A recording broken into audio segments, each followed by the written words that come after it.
I'm Aaron from PhoneDog.com, and you take one of the most popular Android phones, and you take one of the most popular Windows phones, what do you get? A Dogfight. That's what. It's the Samsung Galaxy Nexus and the HTC Titan, and the Dogfight starts right now.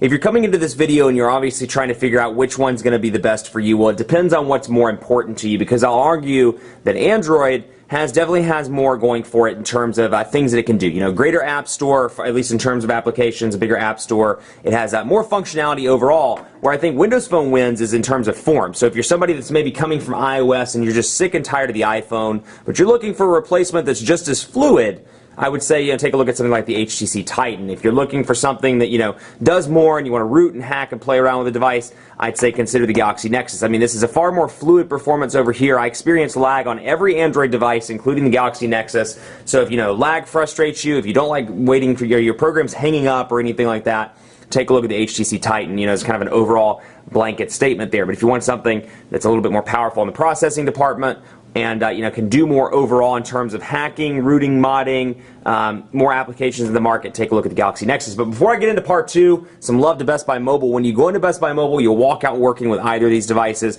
They'll help you set up your email, your web, your phone app, your People app over here, TweetDeck, Gmail, all that stuff at Best Buy Mobile. They'll make sure you're walking out working. But let's take a look, and speaking of phone apps, let's take a look at the differences over here, just to show you how minimalistic it is. Of course, you start into your AT&T call history over here on the Titan. Over here, it brings up the dial pad directly, and you can see some tabs up top for recent calls, and then, of course, your contact list. Now, down here, you have voicemail, you have your dial pad, you have your contacts, and you have search, along with the little three buttons where you can see call settings and kind of get into the internals. You have the same thing over here on Ice Cream Sandwich. Because there are no buttons on Ice Cream Sandwich, there's no capacitive or physical buttons. You'll see, like I said in part one, those buttons are on screen. Now, they don't change. It's always back home and then running applications. What you will notice is in some applications, those little three dots kind of becomes your menu button, if you will, in all of your applications. So when you jump out of phone, for example, and you go into Gmail, you'll notice that you've got that up top as well, and actually just shifted down to the bottom. So it's nice your menu application, or your menu button rather,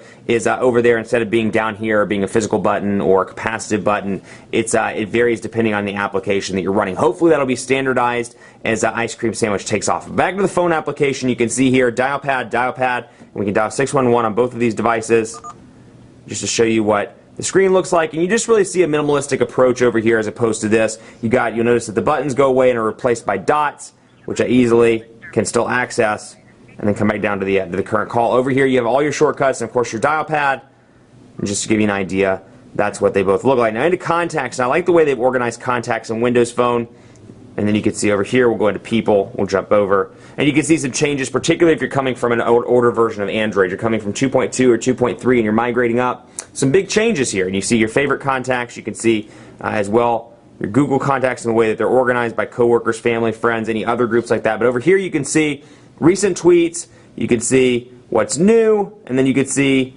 all of the people in here. So let's go to Rick James, for example, and you can see Windows Live and Google, and you can see it over here as well. You can see the phone number I have, which I don't know why they're different there. That's interesting. Oh, mobile versus home, I see.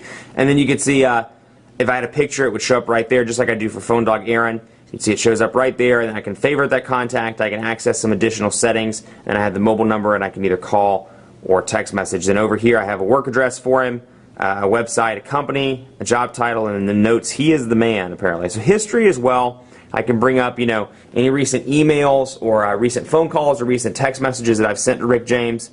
Whereas over here, I don't get that, at least on the main screen. I can set ringtones, send calls to voicemail, and do some other goodies over here. But when I go to edit it, you'll see the options that I have, and much like typical Google, I can add another field and add addresses and more into Gmail. Now down here you do get capacitive buttons. You get three. You get back, home, which is the Windows flag, and then of course search as well. Now when you go to search, you're going to see some different appearances here. Here's Google, here's Bing, and of course that picture is going to change. It's going to show where I'm at in the city, and then I have these nice little things. I kind of like this touch where I can learn a little bit more, then I can come down here and see what the actual image is referring to. So I can come over here and do some searches. So I can say hot dog. Well, we can do hit dog. How about that? Hot dog. And then I can go over there and see that. And then I can come over here and do hot dog as well.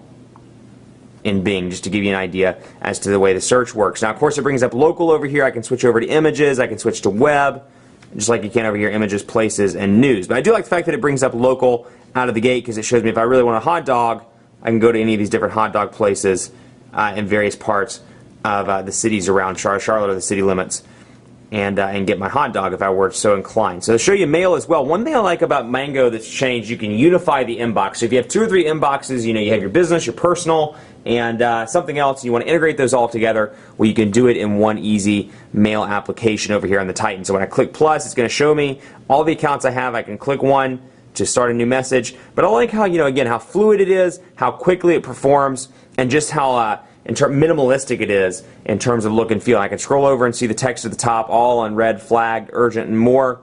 And then down here I've got some options. I can sync, I can search, I can select, I can do a new one. Then over here, Gmail's been changed as well on Android 4.0. You can see a lot of changes here. You've got some buttons down here where I can sync up, I can tag, I can search, and I can do a new message. And then if I had more than one inbox configured, it would show right there. And I could easily switch back and forth between the two. So that's a nice touch, it's a nice benefit as well. So some changes there. Let's take a look at camera on both of these devices and see which one comes out the best. And you've got a 5 megapixel camera over on the Galaxy Nexus, and an 8 megapixel camera over on the Titan.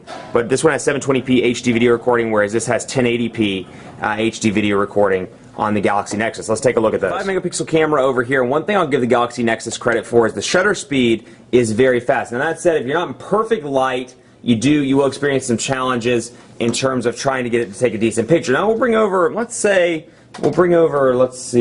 maybe the OtterBox case here. That's just that'll work.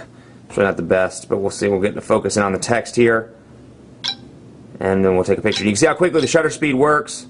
Very fast there, a little to no lag, and I can easily transition over. Now obviously there's a lot of light going on right now because I have light shining down on this for the video, and you can see pretty quick and easy to see, and you can see the specs in the case. So it's a decent image provided the light is good. Now when you get in a low lit area, the camera is not the best in the world. I am impressed with the 8 megapixel camera over here, but if you're a video buff, it only shoots in 720p instead of 1080p, so that might be a small problem. Now this is a Windows phone, so there's a physical camera button, which I like as well over here on the side, and then you got easy access between your gallery and then between your picture itself. So we'll come over here, take a picture, get it focusing on the OtterBox, and we'll take a couple like we did with the try to get my hands out of the way here.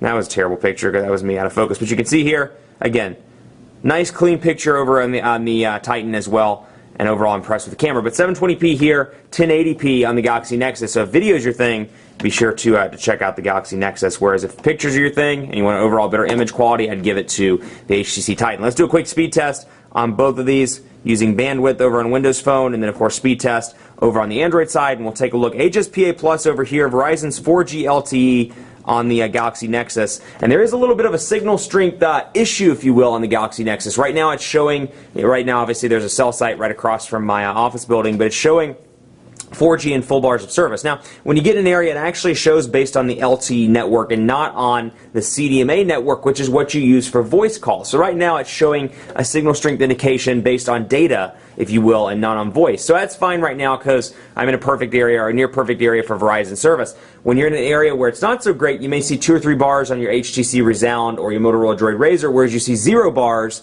or an incorrect signal strength showing on the Galaxy Nexus. Now that doesn't mean that it won't make calls. What it's showing is the actual LTE connectivity and not the CDMA connectivity, so that's something to keep in mind. But to show you the speed test here, download speed's about 15 megabits per second, upload speeds are about 7 megabits per second, so pretty decent on the Verizon side. Then you can see over here, download speed on HSPA Plus, 3 megabits per second, or about 3.2 megabits per second, upload speed 0.5 megabits per second. So a little bit rough on the upload, but download for HSPA Plus, certainly respectable. So decent on both ends there. Now one thing I want to show you before I leave you, the marketplace on both of these devices. Android market on the Android side obviously, and then Windows marketplace over on the Windows Phone side. So of course you can see here's the home screen, and you can see the minimalistic approach that Windows Phone takes as opposed to the kind of cluttered almost appearance that the Android market takes. Now one benefit here is you do get apps, music, books, and movies on the market side, on the Android market side. They're kind of creating a one-stop shop here where you can download music, books, movies, and more. And with Google Music, with Google Books, you can easily access those on your device. Now over here on the marketplace side, you can see some useful apps. We'll bring up Flickster, for example, and then we'll come in here and scroll over to top free over here and just do Angry Birds just to show you what they look like. Now, again, very minimalistic on the Windows Phone side. You can easily scroll over and see reviews, screenshots, and more, and then you can read over on the details and see the star rating. You can install or share. Same thing over here. You can share, search for something else, install if you've got your screenshots over on the description side, and then, of course, what's new, your reviews, and then more by that application developer. So both of these are good devices, and really when it boils down to it, it's going to depend on what you use your device for. If you want something, again, to hack, to root, to mod, the Android device is obviously going to be your one, particularly given the fact that this is a stock Android device, much easier to root, and then you have the Titan over here, minimalistic in terms of approach, great for somebody that's coming from iOS, or wants that easy to use performance, and wants something that's very fluid. Now, the winner of the dogfight is the Galaxy Nexus just because of specs. It has a dual-core 1.2 gigahertz processor. It has 1080p HD video recording, and of course it has 4G LTE connectivity, but really it's going to boil down to which one matters, or which one you prefer in terms of usability and more. Much more coverage to come on PhoneDog.com with both of these devices. Keep it locked on the site for the Galaxy Nexus and the HTC Titan, and in the meantime, like us on Facebook, Facebook.com/PhoneDog. We're always doing cool giveaways, cool contests, and more. So give us a shout, Facebook.com/PhoneDog. Follow me on Twitter as well, PhoneDog_Aaron, and on Facebook at Facebook.com/PhoneDogAB. Let me know what you think of both of these devices, and hit me up. I always enjoy talking to you. Thanks so much for watching. Happy New Year, and as always, we'll see you next time.